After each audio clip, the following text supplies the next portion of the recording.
Hello, magandang gabi po sa lahat at happy midweek. Pagpapatuloy na po natin ang ating pagbabasa sa aklat ng Exodus. Ito po ay nasa chapter 16 na tayo.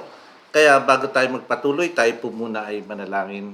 Ama namin Diyos sa langit, maraming salamat po sa inyo sa kalahati sa linggong nagdaan na kami po ay inyong ginabayan at pinatnubayan. Patawad din po sa aming nagagawang kasalanan at salamat po sa pagpapahirap niyo sa amin ng buhay at kalakasan. Ngayong gabi ay muli kaming magbabasa sa aklat ng Exodus na sana po'y gabayan kami ng inyong banal na Espiritu. Patnubayan nawa kami upang ito po ay maunawaan namin. Salamat po sa pakikinig niyo sa aming mga panalangin at pagtugon niyo sa aming panalangin at sa pag-iingat niyo sa amin. Ang lahat po hinihiling namin sa pangalan po ng aming Panginoon Jesus. Amen. Okay, pagpatuloy na po natin ang pagbabasa sa aklat ng Exodus. Ipagpatuloy po natin ang pagbabasa. Exodus 16, 1 hanggang 36.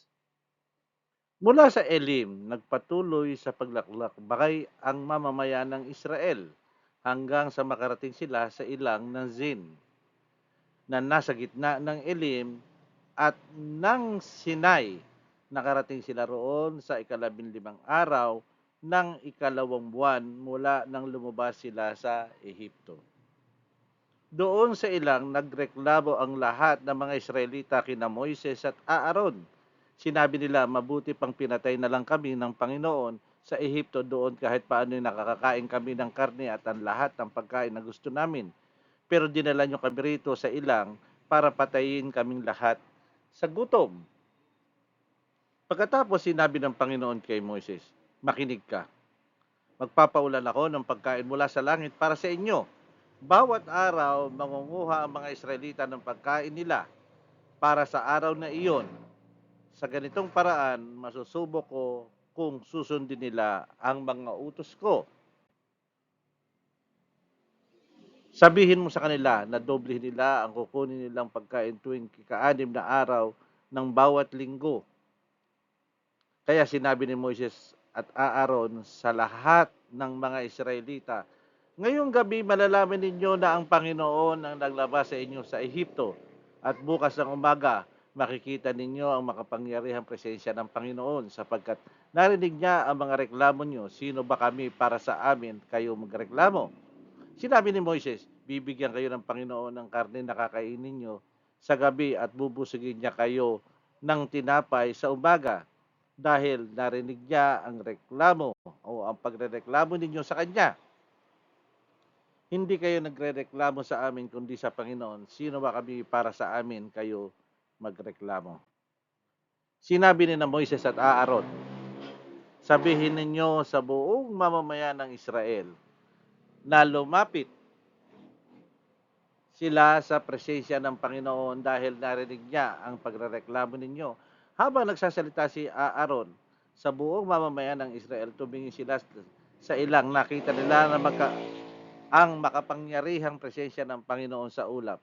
Sinabi ng Panginoon kay Moises, narinig ko ang pagrereklamo ng mga Israelita. Sabihin mo sa kanilang gabi-gabi silang kakain ng karne at araw-araw silang magpapakabusog ng tinapay, at malalaman nilang ako ang Panginoon, na sa dapit hapon dumagsa ang mga pugo at napuno nito ang buong kampo.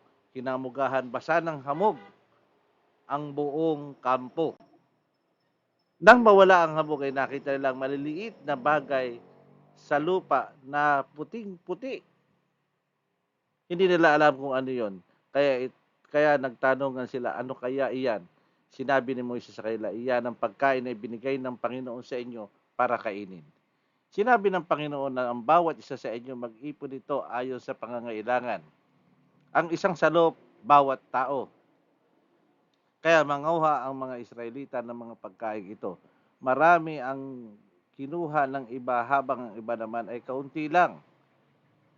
Nantakalin nila ito, isang salop ang nakuha ng bawat tao, at nagtipon ng marami ay hindi sumobra.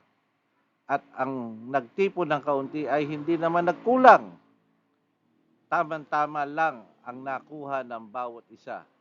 Sinabi ng Panginoon sa kanila, walang magtitira nito para sa susunod na araw.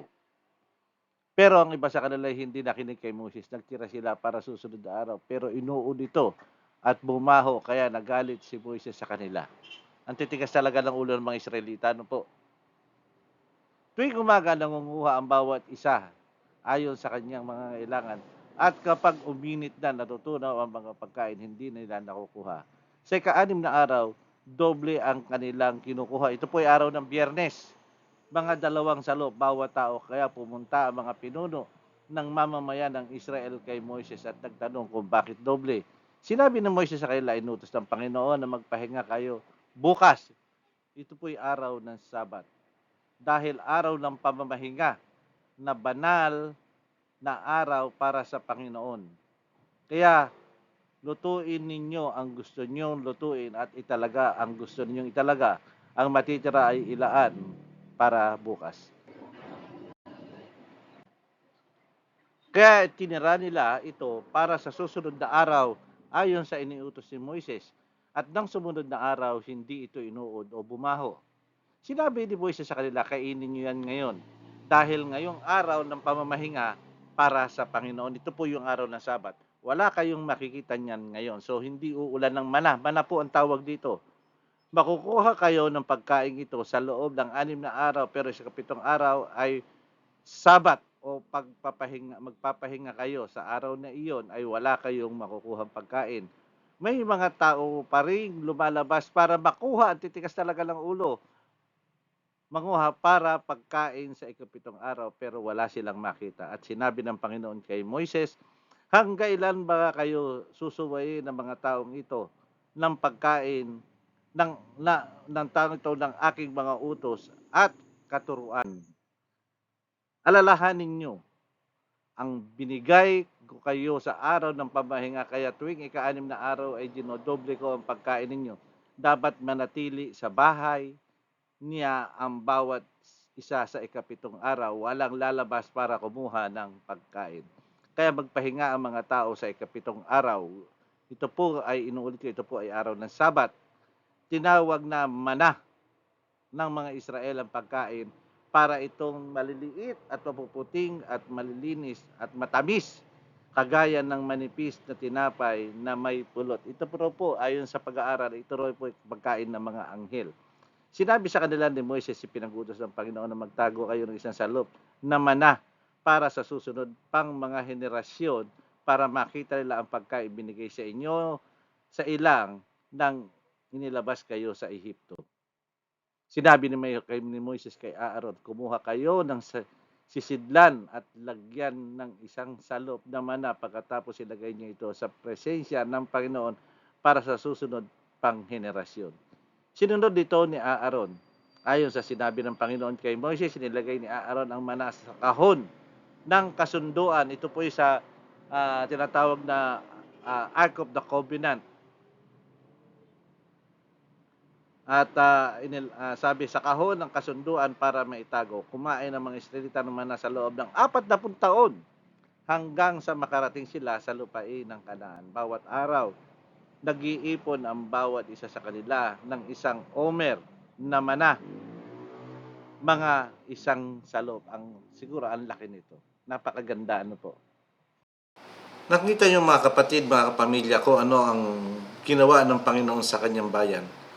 Mareklamo sila pero hindi sila pinabayaan ng Panginoon. Kung anong gusto nila, binigyan sila ng karte, binigyan sila ng mana, na ayon sa aking nabasa, ang mana na to ay napakasarap. Ito'y pagkain ng mga anghel. So, ginawa nila na ito ay pagkain nila, at sabi nga ay sumunod lang sa utos, pero may ilang matitigas ang ulo. Maraming salamat po sa pakikinig nyo sa ating pagbabasa ngayong gabi. At sana ito'y maging aral sa atin na maging masunurin at huwag maging mareklamo. Tayo po ay manalangin. Ama namin Diyos sa langit, maraming salamat po sa inyo. Salamat po sa napakagandang aral na binigay niyo sa amin sa gabing ito.